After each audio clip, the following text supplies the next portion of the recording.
What's up guys, I'm reviewing the Smasher and seeing if this heavy is as overpowered as people say it is. Hit points for the Smasher are about average, sitting at 1,522. Armor is kind of there. You can work with it. However, mostly everyone will pin you, especially tier 8s and tanks with higher pin.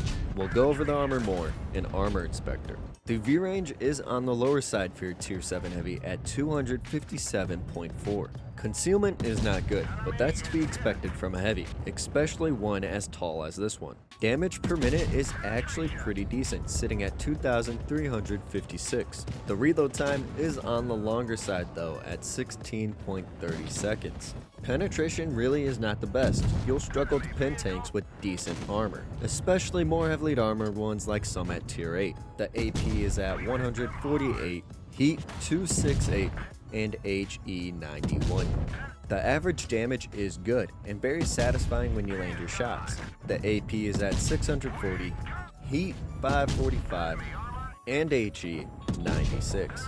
Shell velocity will be on the slower side, but I didn't really run into any problems while playing the tank. Aiming time is slightly on the longer side at 4.5 seconds, and dispersion is awful at 0.407. However, I noticed if you fully aim in, 9 times out of 10 you will hit your shot. Gun elevation is okay at 15 degrees and depression is not that good at 6 degrees. You won't be as effective in certain positions. The speed is not good or bad, it's just alright, with the top speed going forward at 35, in reverse 12, and an average speed of 26. The turn rate for the turret is really bad at 19.44, and the hull seems okay at 30.94 degrees a second. The terrain crossing capacity and engine power is alright, you definitely are not the most mobile heavy tank.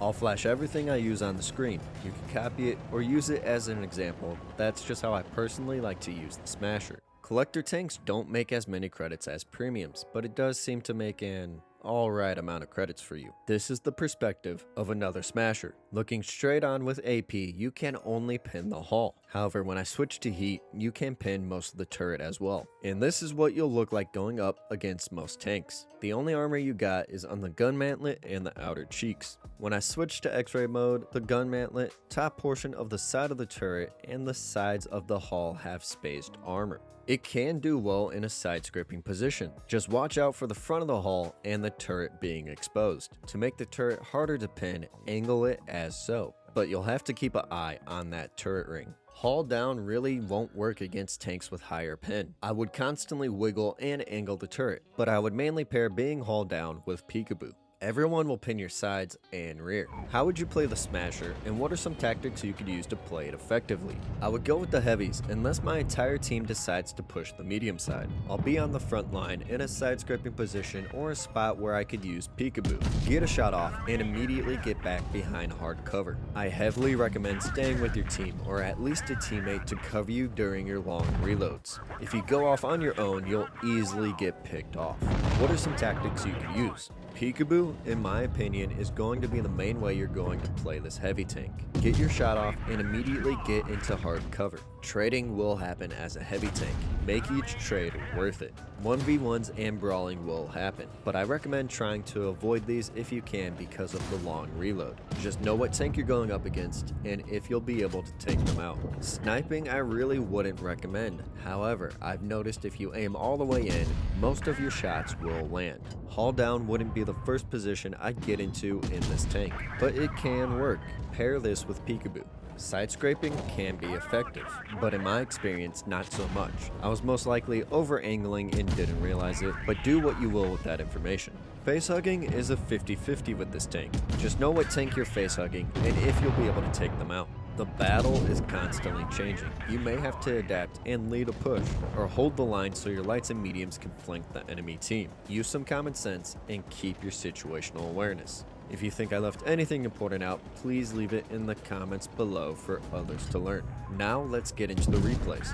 For this replay, it highlights reading the battle, taking advantage of opportunities when they're opened, also identifying those opportunities, communication with the team, and leading a push to turn an unfavorable situation into a possible one that we could win. I also forgot to mention earlier, but the Smasher is pretty team reliant. With that long reload and the not so good armor, you'll have to lean on the support of your team, and if you don't really have a good team, you're kinda out of luck. And this battle will also highlight that. The IS-2 is spotted, so we're going to pull out, aim in at his lower plate, and get a shot off, and we do end up trading, but that trade was more beneficial to us. We have 3 enemy heavies on the heavy side with us, and 3 enemies spotted on the medium side. So far, this battle seems pretty balanced based off the positioning of where our teams are at.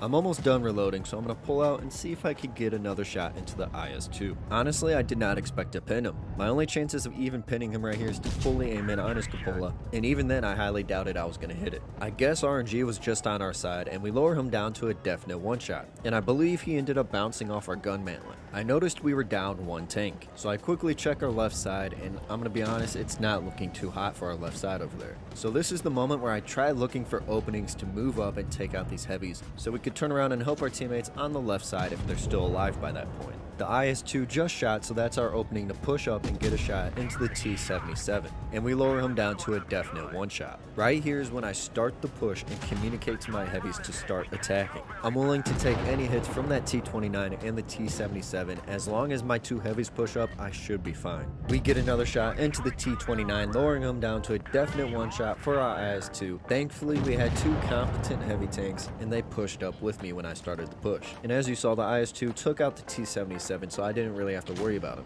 The enemy IS-2 is a definite one-shot, and our Keeler, however you pronounce that, is going to push up towards him, and he should be able to take him out. We are in a 3v5 situation. Our entire left side got wiped out. My plan right now is to stick with the IS-2 and support him. I would prefer if that German heavy would stay with us, but he's not too far away to where we can't push over and help him out if he needs it. There's a T-49 pushing up on our right side, and our IS-2 is moving to intercept him, and he will end up taking him out. I keep checking on the killer because there is a IS-6 pushing his location. He should be able to handle the IS-6, however I'm more worried about the rest of the enemy team rushing him, and if that's the case, I'll start pushing over there immediately to help him out. And I decide to start pushing towards the middle town area, and try to get into a position where I could equally respond to either heavy if they start getting pushed. And the Pershing is spotted attempting to head towards our German heavy. We end up lining up a shot and take off almost 800 hit points. I pull back into cover for our long reload, and our IS-2 is pushing up towards the IS-6 and the Pershing. Since our IS-2 is pushing up and most likely going to be their main target, I decide to pull out and try to get a shot into the Pershing. Of course, the gun depression fails us, and I have to switch to heat to pin the Pershing frontally, but we do end up taking him out. And we end up getting hit from the IS-6. I'm not going to lie, I completely lost track of him until I saw his gun aiming directly at me. And as you just saw, we can't pin the IS-6 with AP. We have to switch to heat, and the only spots are his cheeks and his lower plate, and he starts pushing us to the point where we cannot hit his lower plate. So we try to get a shot into his cheek, and of course it does not go through.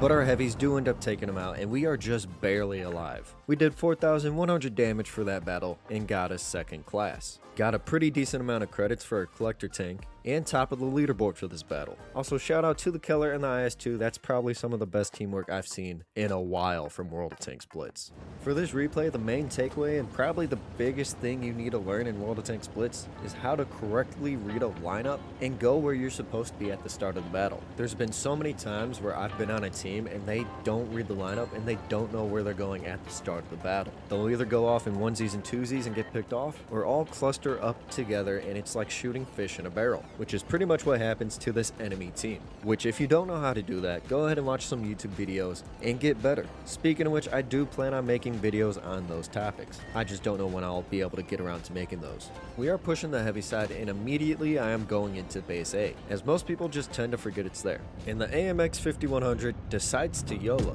We end up getting a shot into him. He ends up bouncing us. Our teammates end up lowering him down to a definite one shot, and he ends up ramming us, taking himself out of the game.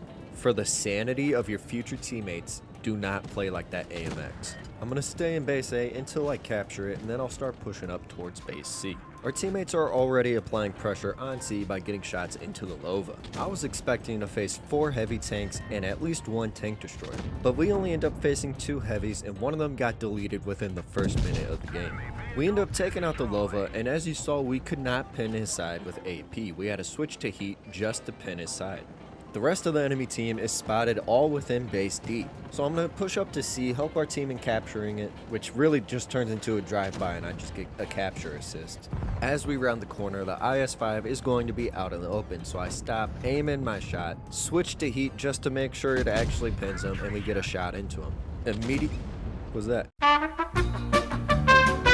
Anyways, I immediately go for cover. I check to make sure no enemy is looking my way before I start pushing up to the hill. And of course, there was that one guy hiding behind the bush that ends up getting a shot into me. Actually, that might have been the SU that splashed me. We are fully reloaded, so I try to see if I could get a shot into the IS-5. I have to switch to heat just to pin him, and of course when I shoot, I bounce off his pike nose. The dispersion really failed us on this one. Now it's just a waiting game for a reload to get done. I check to see where the rest of our team's at. They seem to be slowly pushing up, and I realize there's only 3 enemy tanks in D. The SU is not spotted around there anymore. So as soon as I decide to turn around to try to start flanking, the SU is spotted and he does end up taking out our Leo. But we end up lowering him down to a definite one shot in return. I send out a SOS to try to get a teammate to help me because I really don't want to take a hit from the SU. It will lower me down to a definite one shot and the rest of the enemy will be able to take me out. However, it does not come down to it. He decides to splash me instead and I end up splashing him in return, taking him out of the game.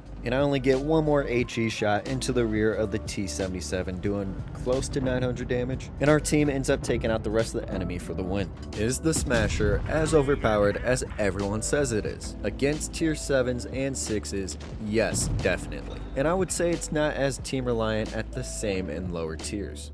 Going against tier 8s, it's still somewhat overpowered, but not to the level that everyone makes it out to be. Against tier 8s, it is also more heavily team reliant. Also, keep in mind while you're playing this tank, you will get focused a lot. Is the Smasher worth getting? It depends. If you could get it for free through an event, definitely, it's worth getting. It's gonna be free. If it comes out in containers, no, don't even think about it. It's just a waste of money, and you're not guaranteed the tank. But if it comes out in stores individually, it really depends on the pricing. If it's something crazy, definitely not. But if it seems like a steal, go for it. This is basically just a souped up KV2 at tier 7. And if you enjoy the playstyle of the KV2, you will enjoy the Smasher. I personally do not like the Smasher. I mean, when it works, and you love to get the derp shots. But that's not really my playstyle and I don't necessarily get too much enjoyment out of it. I would much rather play the Annihilator or the Rammer. But I'll ask you the questions. Do you think the Smasher is as overpowered as everyone makes it out to be? Do you think the Smasher is worth getting? And do you like the Smasher? Or would you rather play the Rammer or the Annihilator? Let me know in the comments below. If you enjoyed this video, check out this one. I think you'll like it too.